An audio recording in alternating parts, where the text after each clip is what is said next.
A postcard from Paris. Come for the Arc de Triomphe, but stay for the riot cops on the Champs-Élysées.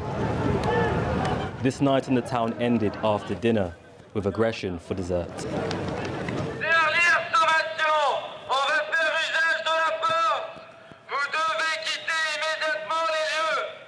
So this is one of the most famous roads in Paris. It's supposed to be busy on a Saturday night. It's a glamorous street. There's tourists supposed to be here. But instead, what we can see is there is a game of cat and mouse between the riot police and very, very young people. They have already promised to use force, and right now they're making their way down towards the young people. In this midtown standoff, shops were forced to close as teenagers converged and the police closed in. These were able to outrun the officers, but could not outrun the motorbikes.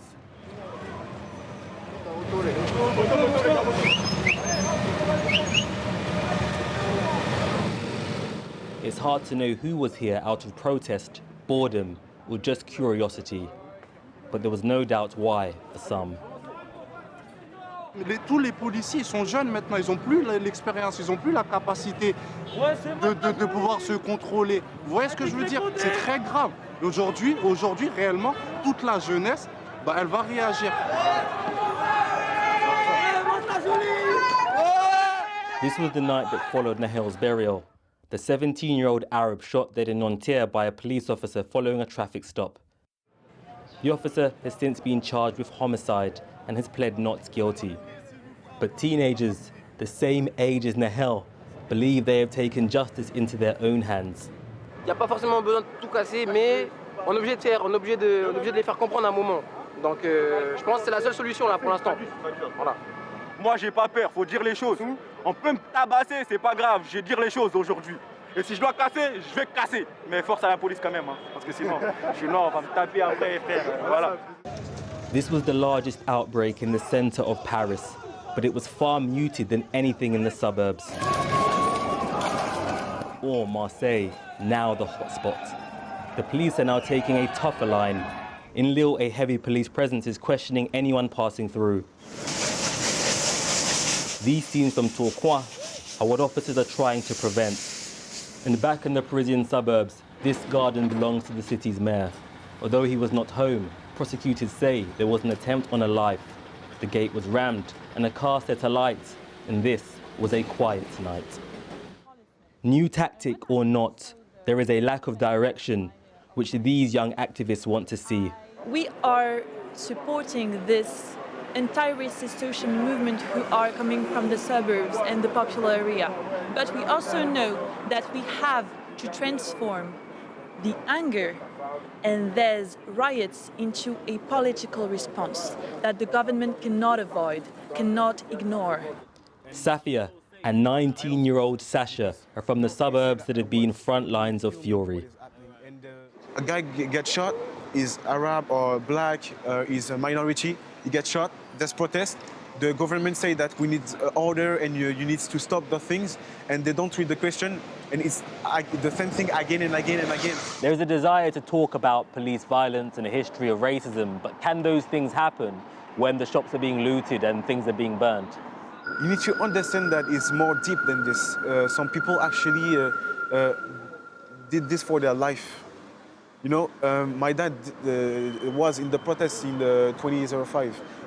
I'm in the protest. I don't want that my son go on the street to protest for his life, for his safety.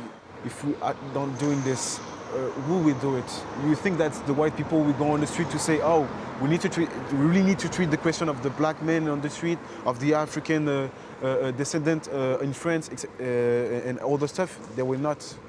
Something in France has to give. In a country born from revolt that proclaims liberty, equality, fraternity, the question is, for whom?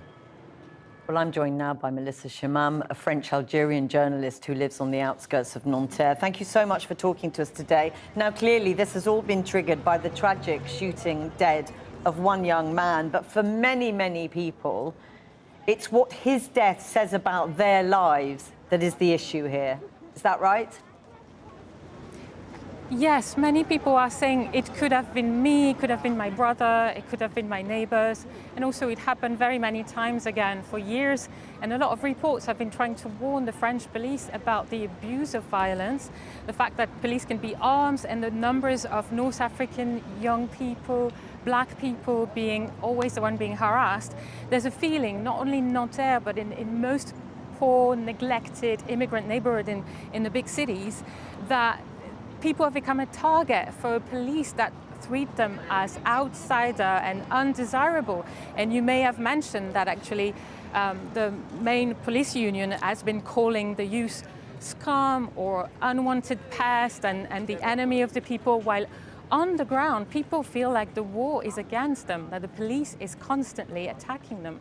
And yet, we spoke yesterday to a member of President Macron's party, repeating what the French government is consistently saying: France is not a racist country, the police is not a racist institution. It's been a long way coming in France because the word racism seems to not resonate with anybody.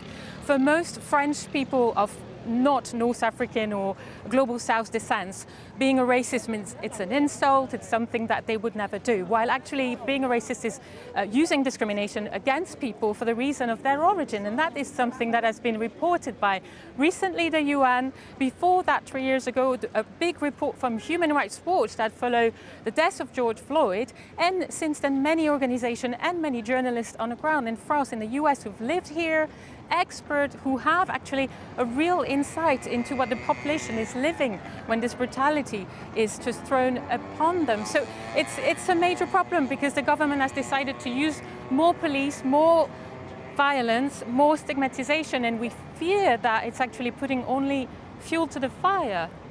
I mean, there's a strange paradox around France's approach to race. Its determination to suggest it doesn't view people in terms of their ethnicity or their religion means that it doesn't actually collect data around race. So it's impossible almost to know statistically exactly what is happening in terms of discrimination. Do you think that needs to change now? I do, and actually I've been writing about it a few years ago when we were celebrating events that were related to colonial history as well, because this is very linked. The French model is very interesting in theory, that we should treat people as if race don't exist. We know that they don't exist, but they are a social concept that have affected the life of people in Europe and in North America for over 500 years. And many researchers, including French people, have reported that this denial of sociological phenomenon is actually what's harming the social fabric of France. People are not treated in the same way if they are recent immigrant, and if they are immigrant from poor countries, and especially if they are from former colonies, and especially if they are from Algeria, which is a country that has never been able to solve its very violent history with France, with having no discussion on apology or potential reconciliation. And you may know that actually the Algerian president was expected to come to France in April, and he was cancelled many times. This tension has been affecting a population that sometimes has been here for 3 or more generations and cannot escape being from both sides. Melissa Shimam, thank you so much. Sorry I got to leave it there, but thank you for talking to us.